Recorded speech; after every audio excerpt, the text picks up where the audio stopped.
munyumvira muragaruka mujahe penalty ikipe ya Rayon Sport afata umupira hasi acenga umuntu bahita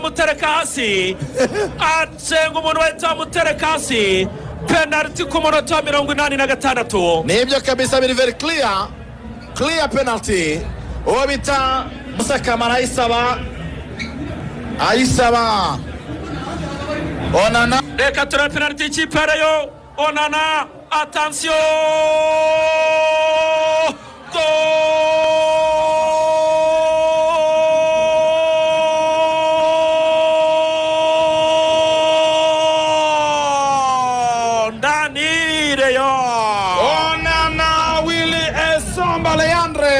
kutoka Cameroon nchini Cameroon aterekamo igitego kuri penalty nzira cyane hanyuma bita Andre Willy Esomba Onana